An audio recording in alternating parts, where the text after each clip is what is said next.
The key under the mat was warm, like someone had been holding it just before I arrived. The building itself looked like it was trying to disappear. 4 stories of faded brick wedged between a nail salon and a boarded-up cafe. The listing called it a downtown sublet with charm, which I guess meant the windows opened halfway, and the radiator coughed like it had something to confess. The host's last message that morning was short. "I'm out of town, but the key's under the mat. Make yourself comfortable." No instructions about meeting anyone, no mention of neighbors.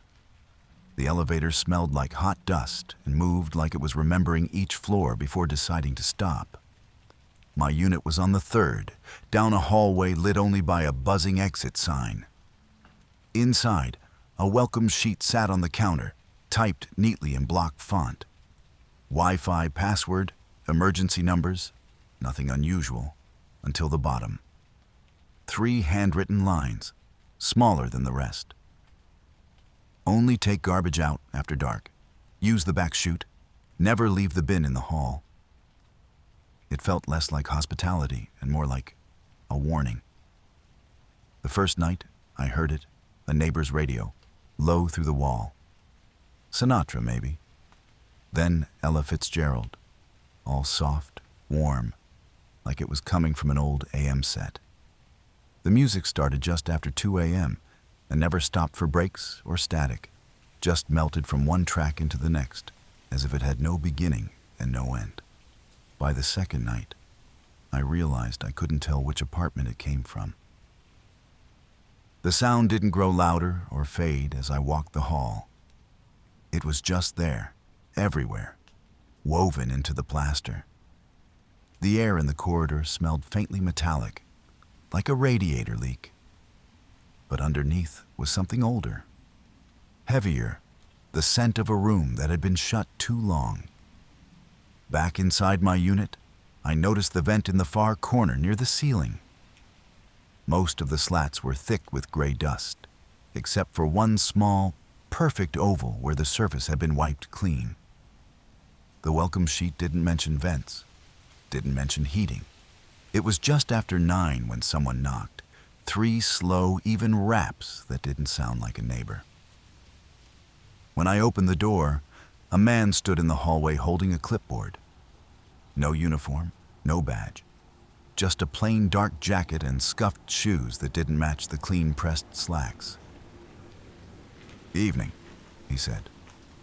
"I'm the night manager." I didn't remember the listing mentioning a night manager. Still, his tone was polite, almost rehearsed.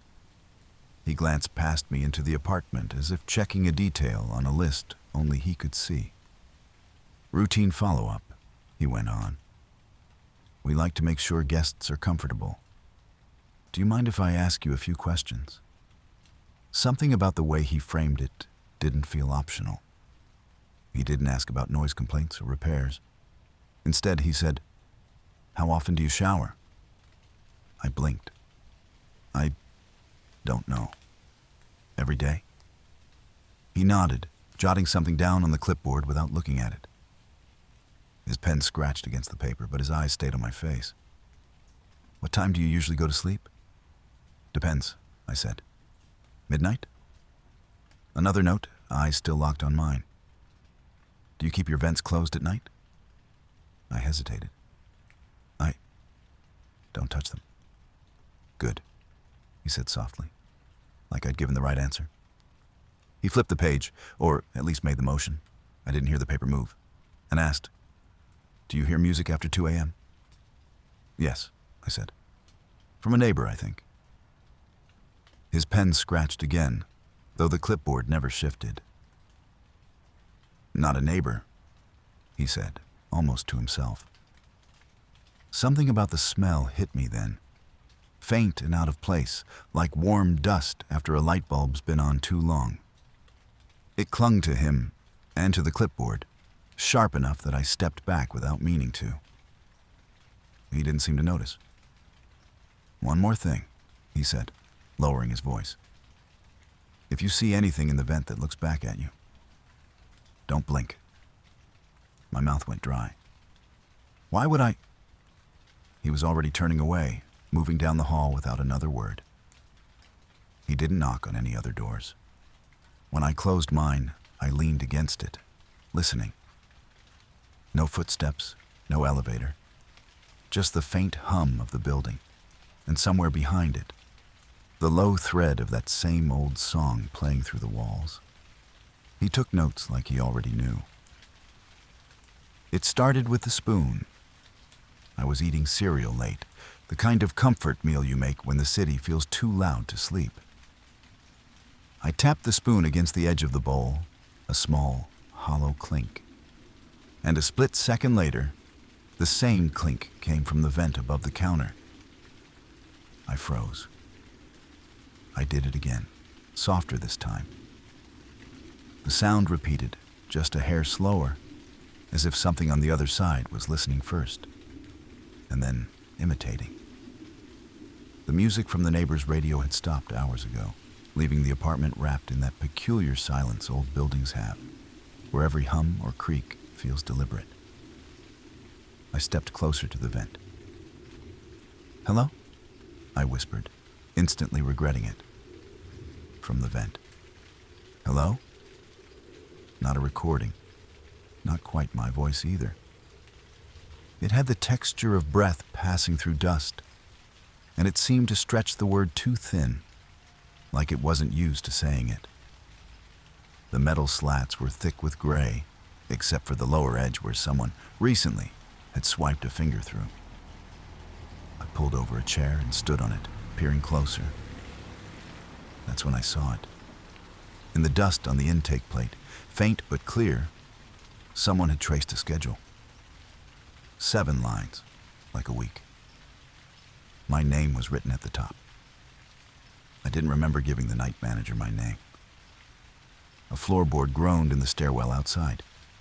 Then another. The sound came slow and measured, the way shoes squeak on polished concrete when someone's not in a hurry. I glanced at the clock on the stove. Exactly 3 a.m. The squeaks faded. I sat down, heart still thudding, and tried to focus on something else. But then, 4 a.m., the same deliberate squeaks. And again at 5, always on the hour. At 5:43, I watched the clock change from 5:43 to 5:46 in a blink, skipping 3 minutes. The squeaks still came, as if the building kept its own time and I was just catching up. My phone buzzed on the counter. A message from the host. "No night manager. Do not let him in." I read it twice. My throat tightened. I looked toward the door, the same one I'd opened for him less than 24 hours ago.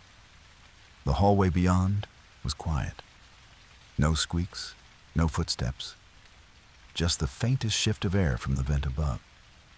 Like it had leaned closer to hear my reaction. I turned every light on and didn't touch the spoon again. He came back just after sunrise, smiling like we were old friends. The knock was light, almost polite. I'd started keeping the chain on the door after that message from the host, so I opened it just enough to see him in the gap. "Morning," he said, clipboard under one arm. "Just here to verify occupancy." My fingers tightened on the chain. "You're not the night manager," I said. The smile didn't falter. "Still need to verify." I almost shut the door right there, but something in the corner of my eye caught. In the convex glass of the peephole, the hallway curved wide, bending the light in strange ways. And behind him, a second shape. It wasn't another tenant. It wasn't a shadow. It was me. The figure stood just off his shoulder, tilted slightly like it was peering around him.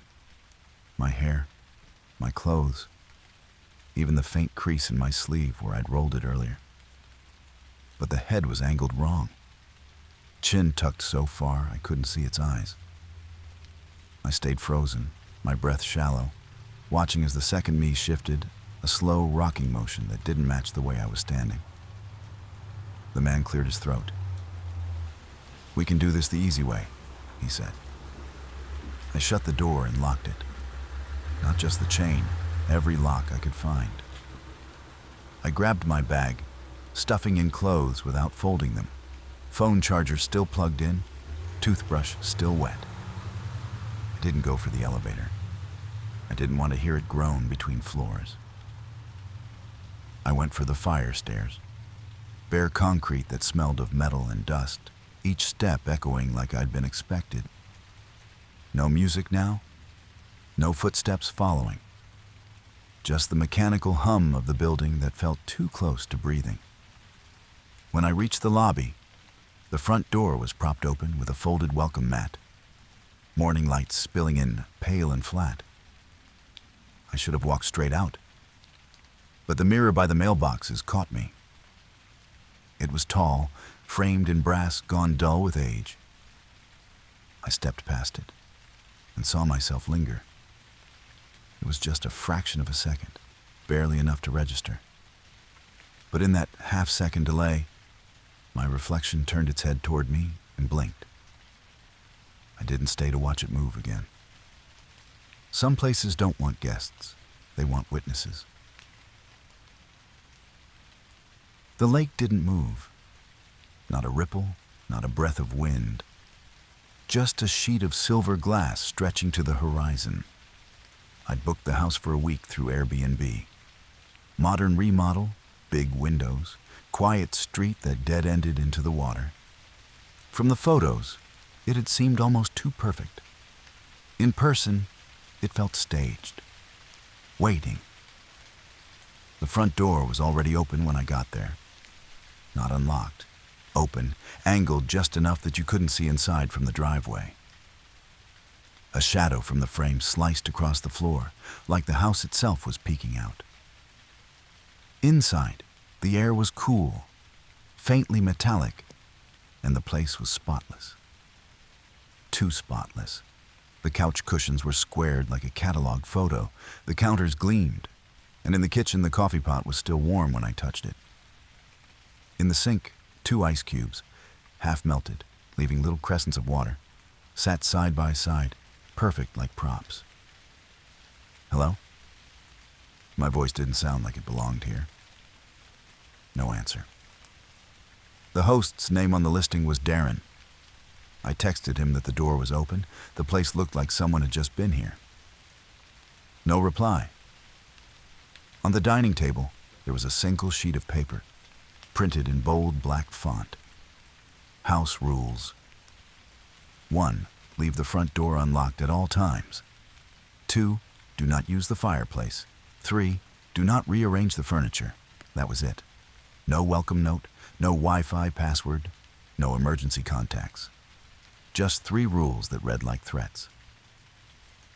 I shut the front door and turned the deadbolt, the metal clunk echoing through the room. The lock felt solid under my hand. The house was gorgeous. Open floor plan, pale wood floors, a glass wall looking out over the water. But the rules stuck with me. Leave the door unlocked. For what? For who? The sun slid lower, turning the lake into a slab of molten gold. In the reflection of the glass wall, I caught my own face looking back. And for a second, I thought it blinked before I did.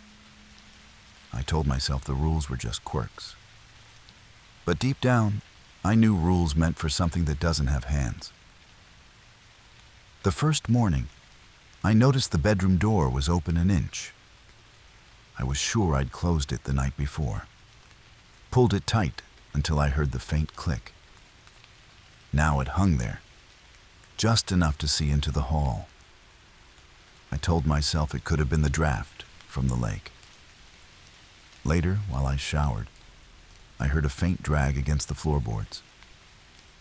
When I stepped out, a thin trail of water still dripping from my hair. The hallway runner was crooked, one corner bent up like a folded page. I bent down to fix it, feeling the prickle of cool air coming from the gap beneath it, as if the floor underneath was breathing. By the second day, The clock on the stove read nearly 10 minutes later than the one on the microwave. My phone's time matched neither. I reset the stove.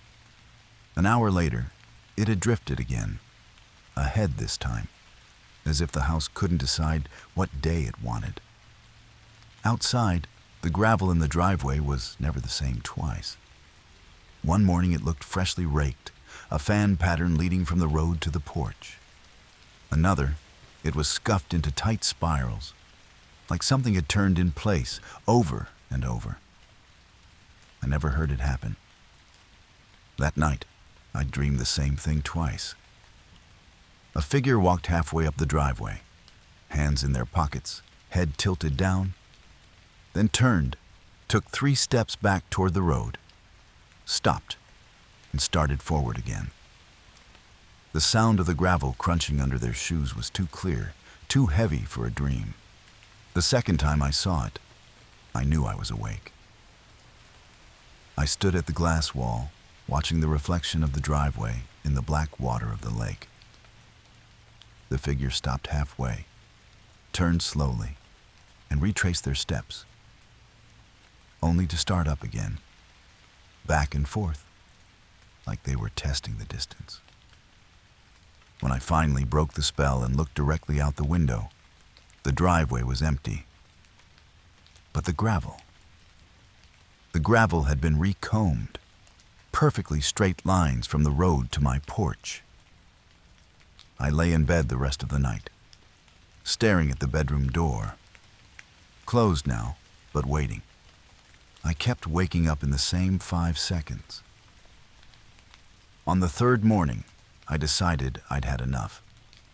The rules, the shifting gravel, the doors that wouldn't stay shut, whatever this was, I didn't want to be part of it. I packed my things, locked the door behind me, and rolled my suitcase to the car. It wouldn't start. The dashboard lights came on, the radio hummed to life. But when I turned the key, the engine just clicked. Once, twice, like it was humoring me. I tried again, same thing. When I looked up, she was there. A woman stood on the porch, hands in the pockets of a black jacket, dark hair cut short around her face. She wasn't smiling, but she didn't look angry either. Just certain. "You're in the right house," she said. Her voice carried easily over the space between us. "Don't let it trick you again." Before I could ask what she meant, she turned, not toward the street, but toward the narrow strip of trees behind the house. There was no path, no opening, just the dense line of trunks and undergrowth.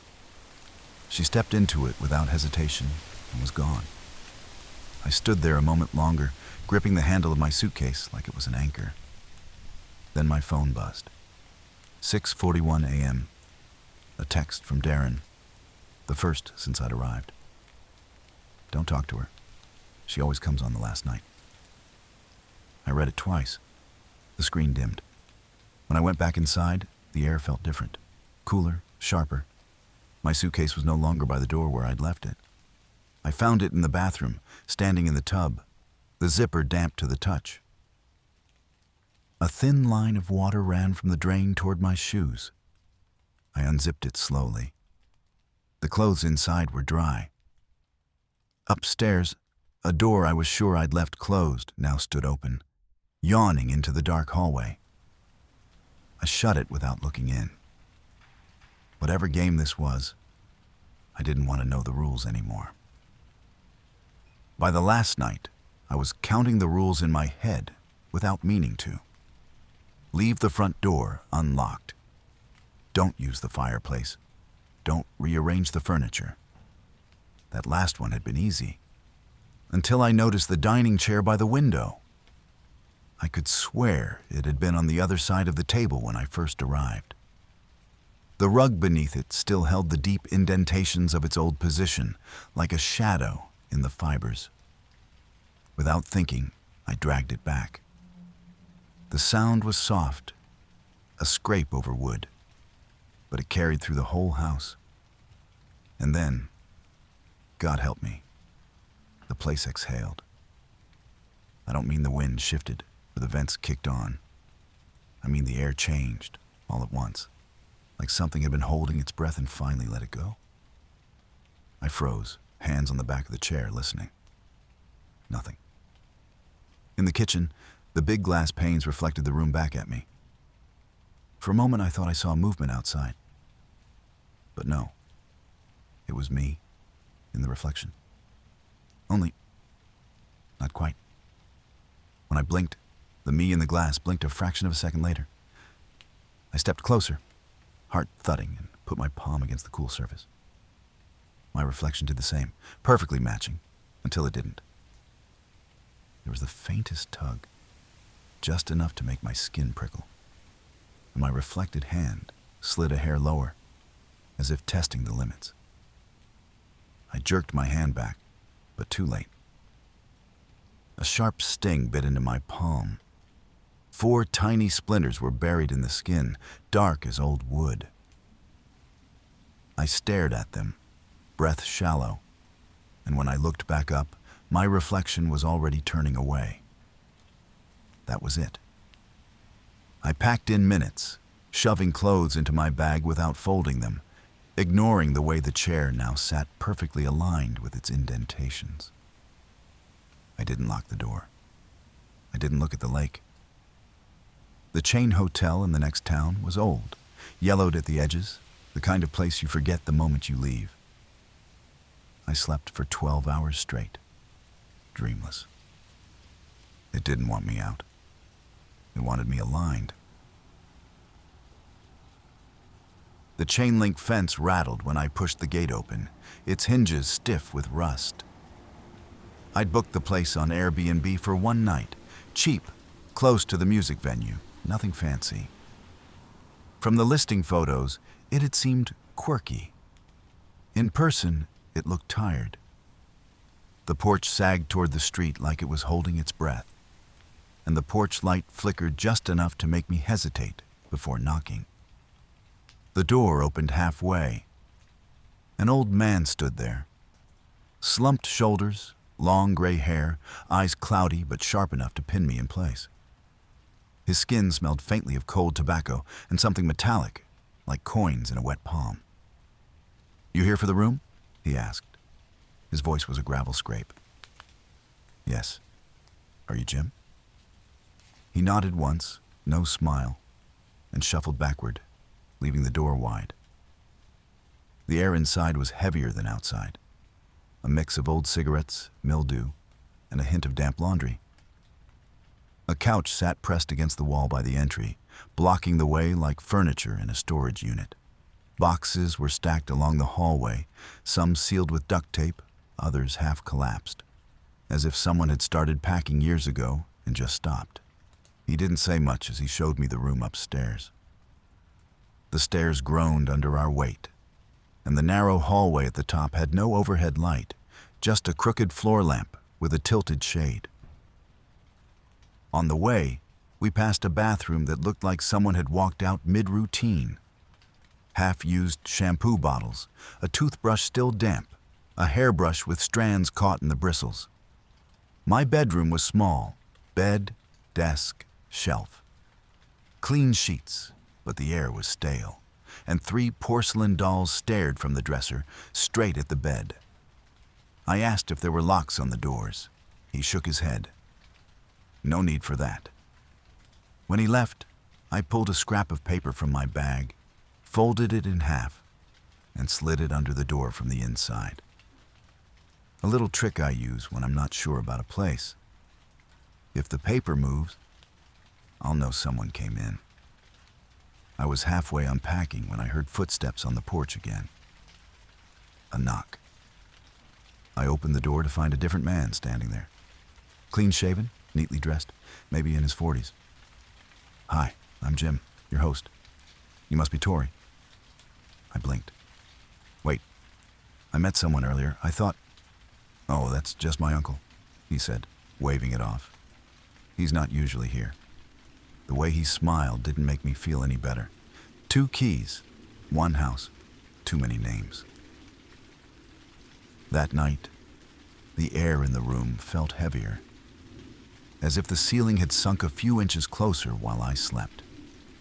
I woke to a faint wheeze overhead, boards shifting, not in the slow, cooling way of an old house, but in short, deliberate bursts, like someone adjusting their weight in the attic. I told myself it was nothing, just old wood flexing. I was halfway convinced when a faint electric hum came from somewhere down the hall. Then, click, the sound of a TV powering on. I stepped into the hallway. A dull, bluish glow leaked from under the living room door downstairs. Static hissed through the air for 2 seconds, maybe 3, before vanishing as suddenly as it had started. When I got to the living room, the TV was dark. The remote lay on the coffee table, pointed away from the screen. On my way back upstairs, I started noticing the doorknobs. Every single one, bedroom, bathroom, closets, was the same old round brass style, dull with age. But none of them had latch plates. They could turn freely, whether you wanted them to or not. In the bathroom, the mirror was fogged over, though no one had showered since I'd been in there hours earlier. A perfect circle, the size of a hand, had been wiped clear in the steam. The edges were feathered, like whoever had made it had been standing close, breathing on the glass as they worked. I leaned closer, telling myself it could have been there all day and I just hadn't noticed. But the glass was still damp under my fingertips. A drop of water slid down from the top of the circle and vanished into the blurred reflection of my chest. Behind me, one of the boards in the hallway gave that same short, deliberate wheeze. I turned fast. Nothing but the crooked floor lamp and the narrow hall stretching toward my room. The paper I'd left under my door was still in place, centered exactly as I'd left it. But I couldn't shake the feeling it was more of an invitation than a warning. When I finally lay back down, I could hear the sound again, faint but steady. Boards moving, slow breaths from above, the weight shifting across the attic. The house breathed from the attic down. In the morning, the younger Jim knocked softly on my door. He stood there with a careful smile and a chipped mug in his hand. "Sorry about my uncle last night," he said. "He can be a little off sometimes. Didn't mean to make you uncomfortable." The tea smelled faintly herbal, though he never actually sipped from his own cup. He leaned against the doorframe while I stood awkwardly inside the room, both of us pretending this was a normal conversation. He asked about the concert I was going to, about where I was from, easy, polite questions. But his eyes kept darting past me into the room, like he was making a mental inventory. "I've lived here a long time," he said, "and we don't get many guests who are respectful." I couldn't tell if that was meant as a compliment or warning. When I stepped out later to grab my bag from the corner store, I caught sight of a woman on the sidewalk across the street. She was walking her dog, head down, until she noticed me. Then her eyes flicked up, met mine, and she looked away so quickly it was almost unnatural, pulling the leash tight to move faster. Back at the house, the paper I'd left under my door was exactly where I'd left it. Too exactly. Perfectly straight, edges aligned with the grain in the floorboards. Which didn't make sense, because sometime in the early morning, I'd woken to the soft, unmistakable turn of my doorknob and the faint sigh of the hinges opening. I'd held my breath, eyes on the ceiling, waiting for a shadow to cross the faint light from the hallway. After a moment, the door had closed again. I told myself I imagined it. But now the untouched paper felt like a lie. I tried to shake it off and wandered the hallway, more to keep moving than anything else. That's when I found it, the only lock in the entire house. It wasn't on a bedroom or the front door. It was on a closet at the far end of the hall. A heavy brass padlock bolted to a latch on the outside of the door, as if whatever was in there wasn't meant to come out. The metal was worn smooth around the keyhole. Someone had opened and closed it often. When I leaned closer, I swore I felt a faint breath of warm air from the crack between the door and the frame. And somewhere downstairs, a floorboard sighed. I couldn't sleep. Every creak in the hallway, every shift in the air felt amplified in that little room. Around midnight, I double-checked the chain I'd installed on the front door earlier, a habit I'd picked up after too many strange rentals. The chain was solid, snug in its track. The old man's words from check-in kept rolling around in my head, though now I wasn't even sure which Jim had said what. At 1:41 a.m., the sound came. Not a knock, not a jostle. The slow, deliberate turn of the front door knob. I froze in bed, heart pounding, then swung my feet to the floor and crept to the top of the stairs. The door eased inward until the chain caught, metal clinking softly in the stillness. The gap between the door and the frame was no more than 2 inches. Through it came a voice, low, almost polite. "Don't make me use the other door." The words slid into me like ice water. There was no anger in them, no rush, just certainty. I didn't answer. I didn't move. I waited, counting the seconds in my head, expecting another jolt against the chain. But nothing came. After a moment, the door clicked shut again. I stayed awake until the sky began to pale. The chain stayed in place, unbroken. When the first light touched the street outside, I made up my mind. I packed everything I owned in under 3 minutes, stuffed my charger into my bag without winding it, and tiptoed down the stairs toward the front door. And there he was, the old man. Sprawled on the couch directly behind the door, head tilted back, mouth open in a snore so deep it rattled in his chest. He hadn't moved, not a muscle, as if he'd been there all night, as if the voice hadn't come from him, or maybe it had. And that couch was just another door. I backed away, careful not to let the chain rattle, and left through the kitchen, slipping out into the early morning air. Some houses rent by the room, others rent by the mistake. The key was warm, not from the air. This was a different kind of heat, even, steady, like it had been held in someone's hand until the last second. I'd booked the place through Airbnb, pulled in by photos of a wraparound porch, big desert skies, and the promise of total privacy. I pulled the key from the lockbox, and the gate in front of me stood open just wide enough for a person to slip through. I hadn't touched it yet. The listing had promised full privacy, modern cabin, rustic charm. But standing there, all I saw was an 8-foot wall of corrugated metal, stretching into the desert until it vanished in both directions.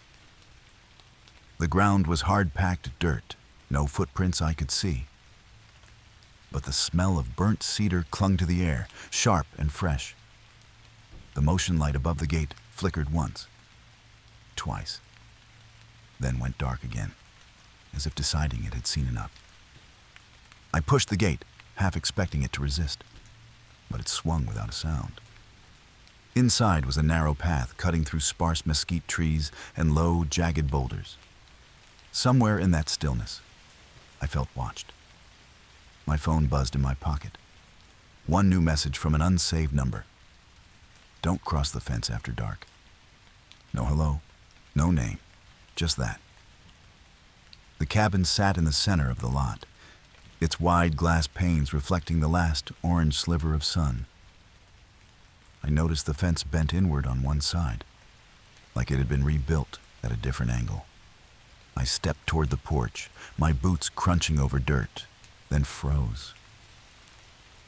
3 short notes from somewhere beyond the fence. Not birdsong. Too deliberate. A pause, then the exact same pattern again. The last note held just a fraction too long. I told myself it was nothing. Some desert bird with a strange call. But when I turned to look back at the gate, my stomach dropped. It was wide open now, both panels yawning toward the night. Inside, the air was cooler. The place was exactly like the photos. Pine floors, stone fireplace, leather chairs. But the boots by the door weren't mine. And the map pinned to the wall wasn't in the listing. A thick black marker traced the property line. One section along the fence was highlighted in red, too precise to be random. I locked the front door. Somewhere out there, past that red line, the 3 notes came again, slower this time. If a gate is open for you, who opened it? It was supposed to be a reset weekend. Me, Daniel, and Christopher. 3 people who hadn't been in the same room since college. All a little worn down by our own corners of life. Daniel had been drowning in a job he hated. Christopher was crawling out of a breakup. And I just needed to get off my phone for more than an hour at a time. The cabin seemed perfect. Quiet, private, no Wi-Fi. But standing in that living room, I kept circling back to the details that didn't belong. The boots by the door, mud on the soles, still soft like they'd been worn yesterday. 3 bottles of beer in the fridge, no labels, just amber glass sweating slightly in the cold. And that map on the wall, hand-drawn with thick black marker outlining the property. The only splash of color was the red line drawn along one section of the fence. Too neat to be a mistake, too deliberate not to mean something. Host's a minimalist, I guess, Daniel said, lifting one of the bottles and squinting at it. Christopher, already sprawled in the armchair, said it felt more like the guy had just stepped out for a minute and expected us to keep things exactly how they were.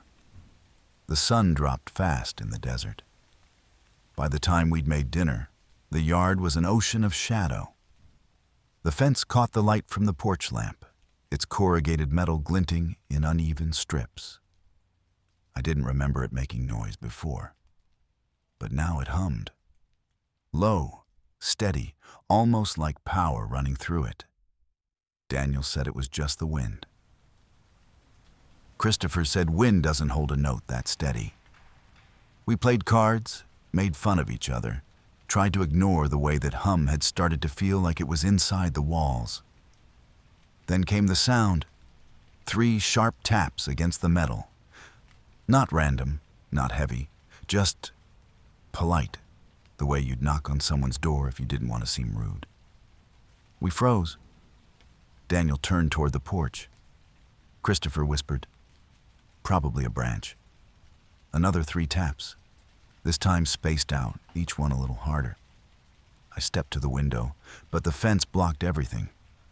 No movement, no silhouette. Just that tall, solid wall dividing the yard from whatever was on the other side. My phone, still no signal, buzzed once. Same unsaved number as before. Respect the fence. Daniel laughed under his breath. Respect who?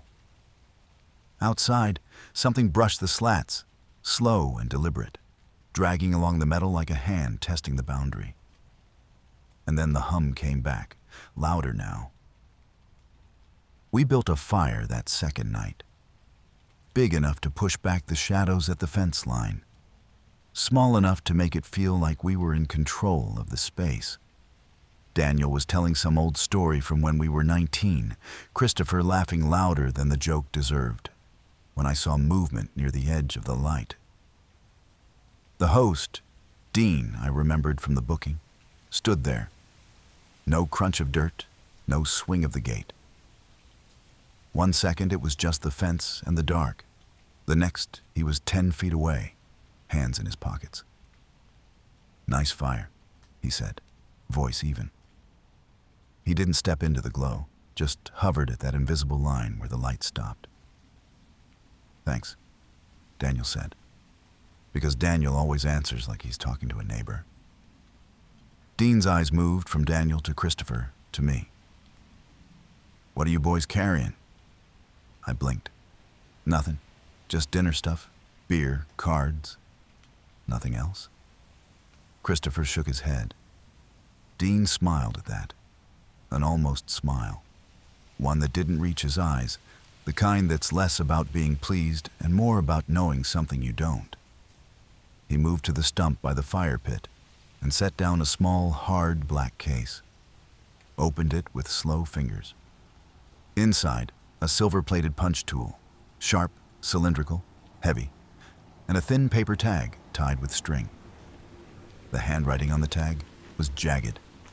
"If they come." Before any of us could ask, he closed the case again. "You don't have to use it," he said. "Just keep it close." Daniel tried to laugh it off. "Who's they?" But Dean was already looking past us, toward the dark beyond the fence. The first shot cracked the air, distant, but close enough to make all three of us flinch. Then another, echoing off the metal, turning the yard into a drum.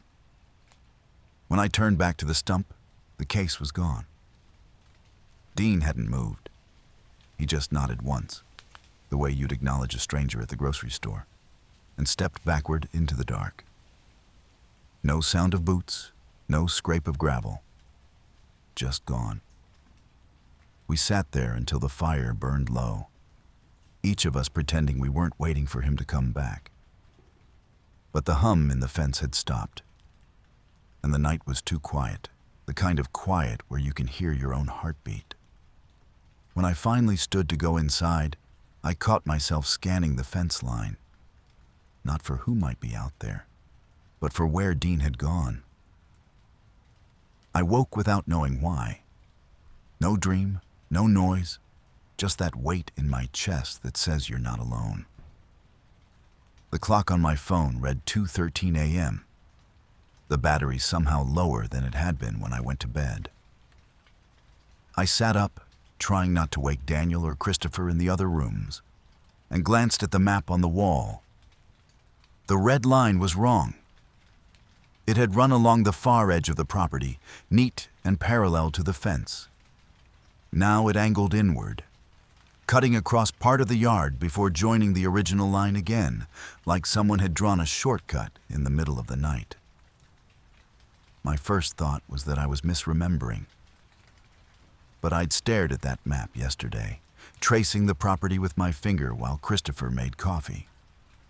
This was different. I went to the window. The moon was high, pale light spilling over the yard. But the shadow of the fence didn't match where it should be. It had shifted, like the whole structure had been pushed forward a few feet. I scanned the length of it, eyes adjusting to the dark. That's when I saw the shape. It was pacing just outside the fence, not hurried, not random. 3 steps, pause.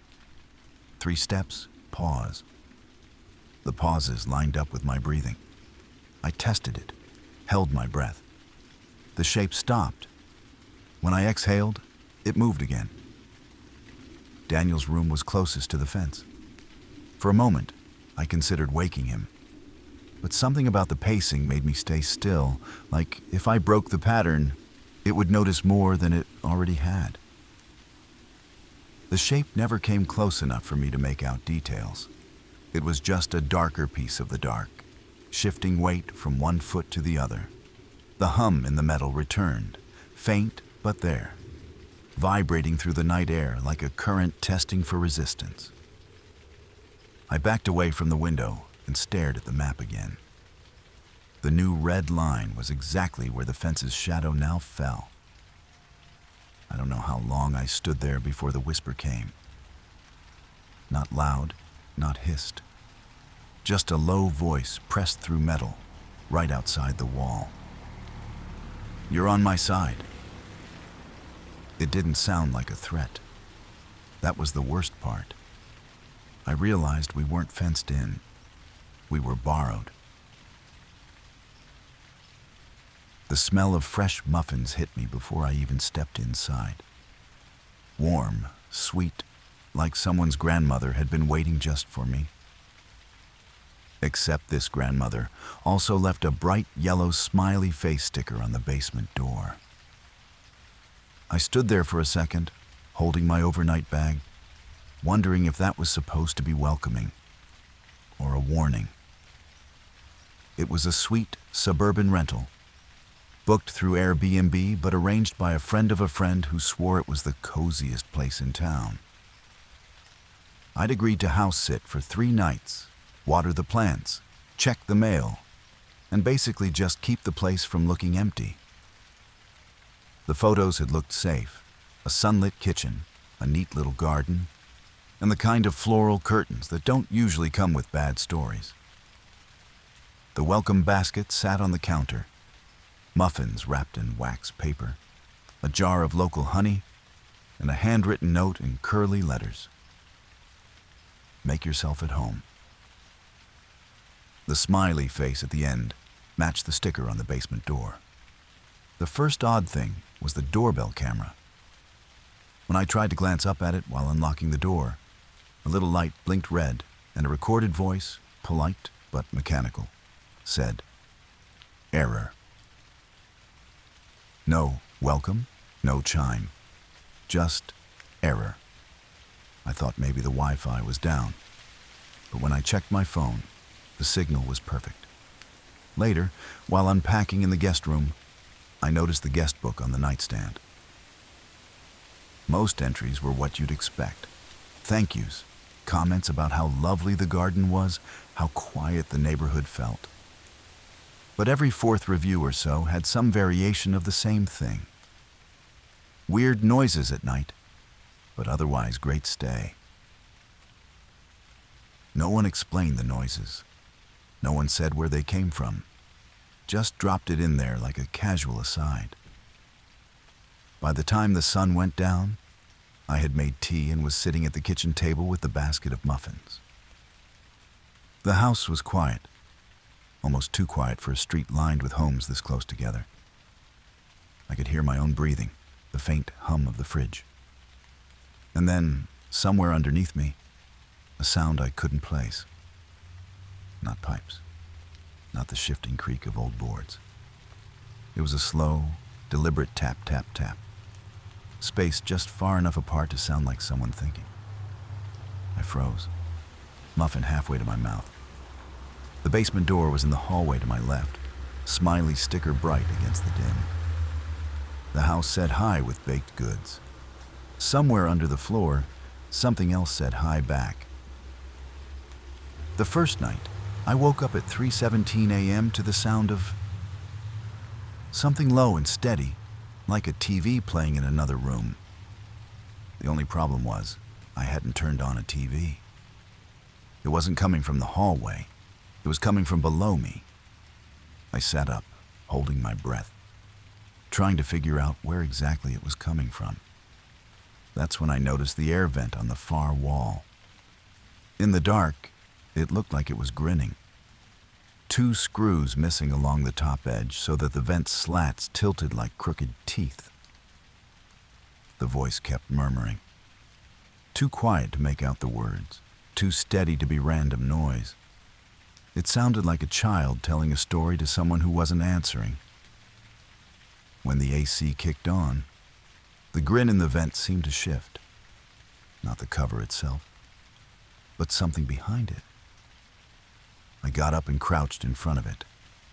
Cold air brushed my face, carrying a faint scent of something not quite rotten, but stale, like cardboard that had been wet once and never dried right.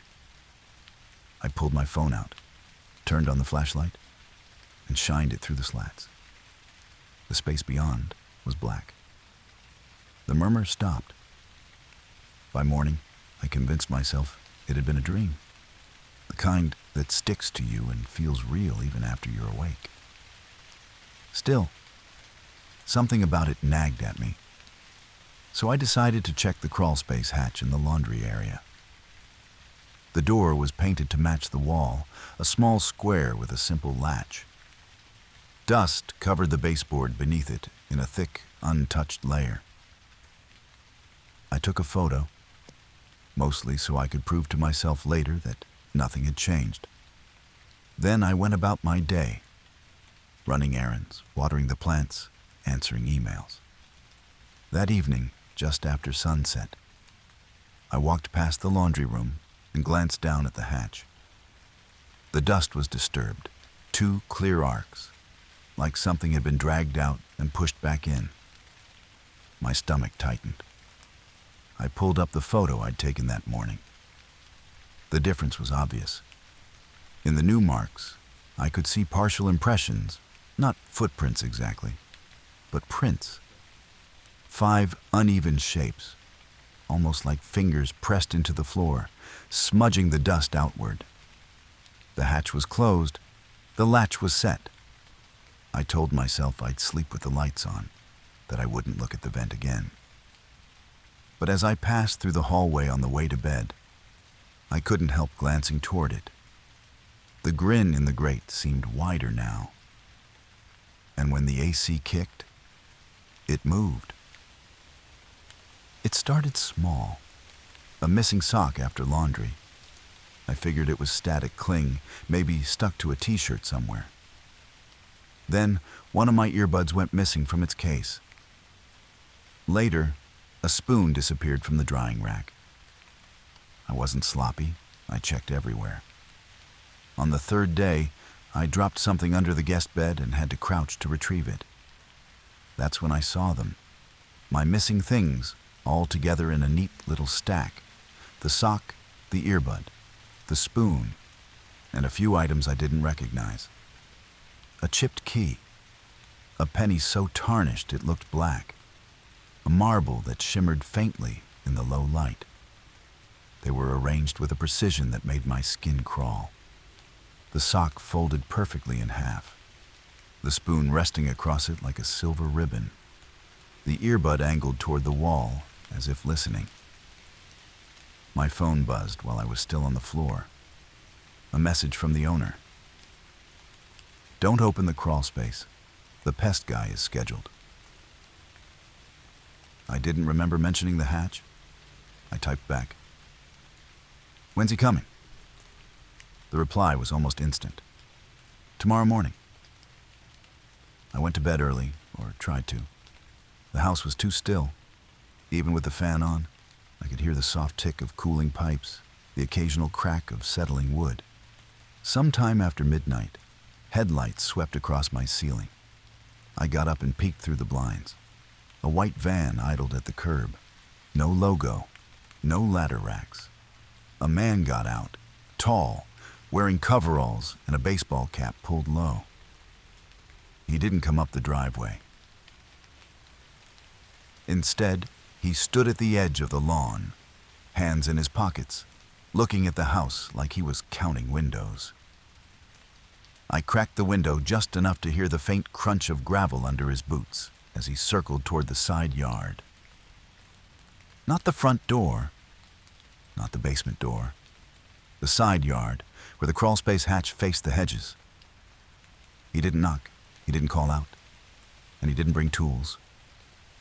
After a minute, he stopped, tilted his head as if listening, then turned and walked back toward the street. He climbed into the van, killed the headlights, and rolled away without starting the engine loud enough for me to hear. The house settled again. Under the bed, in the dark, I imagined my missing things shifting in their neat little pile, making space for something else. Something of mine I hadn't lost yet. He showed up at 10 the next morning, not midnight, not lurking in the shadows, but walking up the path in broad daylight with a toolbox in one hand. His coveralls were clean, too clean. The white van outside still had no logo. "You're the pest guy?" I asked, keeping the screen door between us. That's right. He didn't offer a name. Before I start, I need to ask, do you hear laughing or whistling? It was such an odd question that I almost laughed, but his expression stayed flat, expectant. Not exactly, I said. More like a TV or a kid telling a story. He finished for me. He stepped inside without waiting for an invitation, scanning the walls as though the paint might peel back if he stared hard enough. When he reached the vent in the hallway, the one with the crooked grin, he crouched, set the toolbox down, and just listened. He didn't take out a sprayer, didn't pull on gloves. He just stayed there, head tilted, for what felt like a full minute. Then he tapped the floor twice with the handle of a screwdriver. 2 beats later, something tapped back, not in sync, a fraction too late, like an echo that had to think about it, like it was answering. The man straightened slowly. "All right," he said, more to himself than to me. He rummaged in the toolbox and pulled out a staple gun, the heavy industrial kind that takes both hands to fire. Without explaining, he pressed the vent cover flush to the wall and drove in staples until the metal sang from the tension. When he was done, he reached into his pocket and held out a small packet. "Earplugs. If it starts humming," he said, "go. Don't stop to pack. Don't lock up.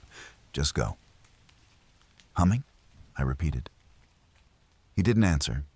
He just picked up his toolbox, walked out the front door, and left.